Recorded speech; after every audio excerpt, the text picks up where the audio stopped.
What's up guys, welcome back to Deck Tech for Decks. I'm your host Caleb. If you want to support me, you can now follow me on Patreon. Not only is it the best way to support the channel, but additionally, you'll get more say in what decks I cover. Special shout out to my high contributing patrons, Newsome, you rock. Now let's get into today's video, and today we're going to be looking at the top 5 Super Friends Commanders we have access to right now.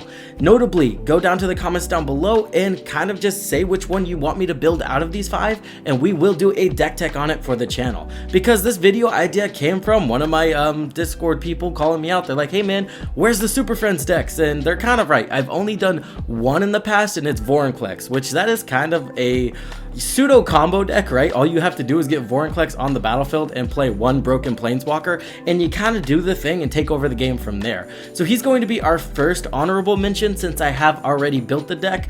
So yeah, this guy's basically just insane. Like I said, you get him on the board, you get Nissa on the board, you get all your lands into play, and you just kind of take over the board or over the game from there. Let's kick it off at number 5 with Tekuthal. And this guy's kind of like every other blue deck, pretty oppressive. This deck is the Ichor Gauntlet. You just keep playing those mono blue Plainswalkers that give you card advantage. They give you the ability to search for artifacts. They're just very good value pieces on their own, and then you give them the ability to proliferate, which your commander is going to double up on, and you kind of just get to a place where you can proliferate a ton and take near infinite amount of turns.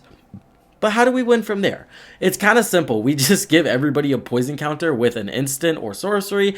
We don't even have to deal combat damage, and we kind of just proliferate to the win, giving everybody 10 poison counters, and boom. Moving on to number 4, we've got a more oppressive deck than the first one with Navindril. Now, the reason I like this guy is we can use some sack effects to get some value, and then after that, we're going to use Feign Death effects to bring him right back to the battlefield, giving us an instant board state of zombies to protect our Plainswalkers. So now not only do we have a board wipe in the command zone that slows our opponents down to a crawl, additionally, we get an instant board state to protect our Plainswalkers. So this deck can go really long, very easily, which Plainswalker decks kind of want to do anyway. We're in Esper, we get the best counter magic, we get the best removal. This deck is just going to have all the answers while we accumulate a ton of value. Another thing that we get to do with this deck is run Tekuthal, because again, it is a Dominus. We can throw an indestructible counter on it, and it's pretty safe from our board wipe in the command zone, and we can kind of win with the same lines we win with Tekuthal, but now we're in Esper, so it's just better. Moving on to number 3, we have Atraxa, and she's a little more flexible just because she has access to green. Now, she has fallen a little bit because she used to be number 1, but honestly, we've gotten some pretty cracked commanders this year, and I think they edge her out, sadly. Again, though, she's still a very fun commander, a bit slower than she used to be, but now we have access to green. So we're going to kind of take the same game plan of slowing down our opponents using board wipes, but additionally, we get to use some flexible board wipes that care about either counters, so we can kind of keep our board state. We can play Plainswalkers that generate a lot of tokens. That way our Plainswalkers are protecting themselves, and then we can make those creatures massive, again with counters, kind of mixing a Plainswalker and counter synergy to kind of help each other out.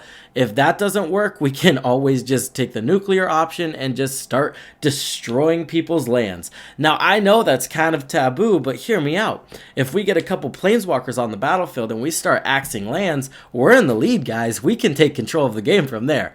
A little messed up, but again, that's going to be a solid build. It's going to catch people off guard, and you will win the game if you have a couple Plainswalkers out when you just wipe the board. So yeah, we'll just keep that in the back of your mind, and that's going to be pretty messed up. They probably won't invite you back to your play group, but it's probably one of the most powerful ways to build Atraxa right now, and it's kind of oppressive. Additionally, again, we are in Esper. We do have blue. We have access to all of the combos I previously spoke about, and we can kind of get consistent ramp now that we're in green. Green is one of the most powerful color combinations to add to your deck, especially in casual, because you just get consistent ramp, and it kind of catapults you ahead of everybody else.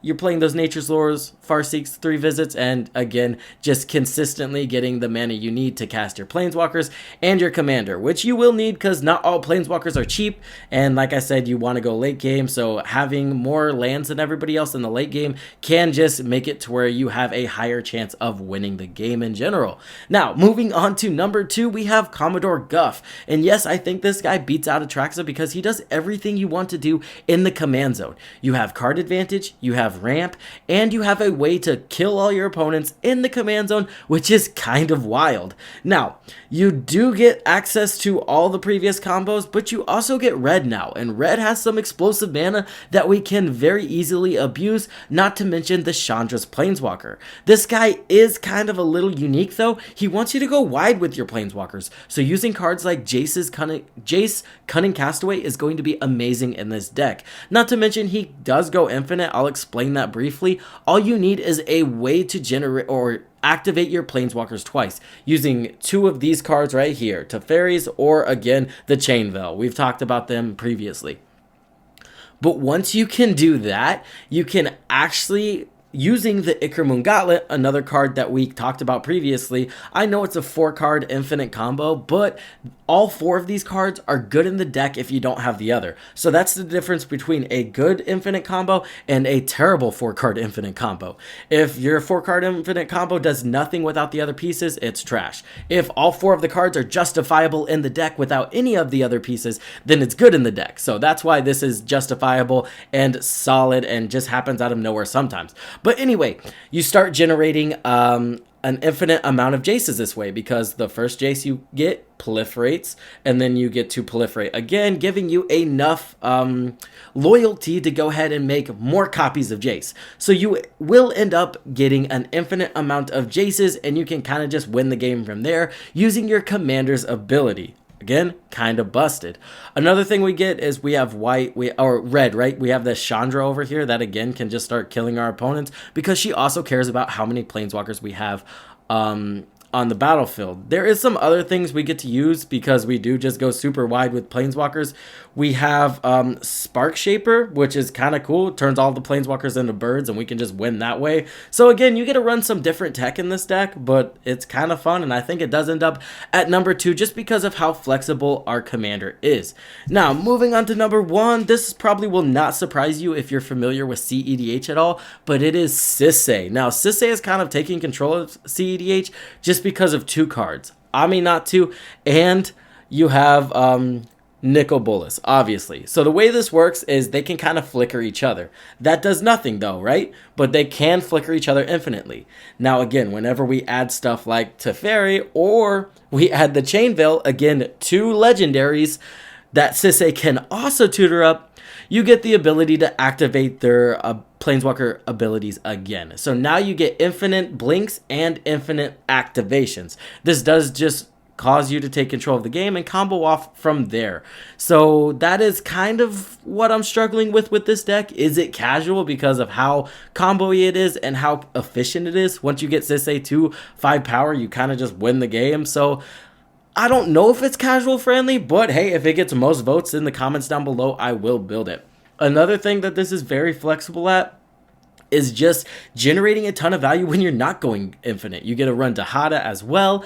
Obviously, we wouldn't run anything crazy like Dockside Extortionist because this is casual, so I'll try to make it as casual as possible, not including those CEDH staples.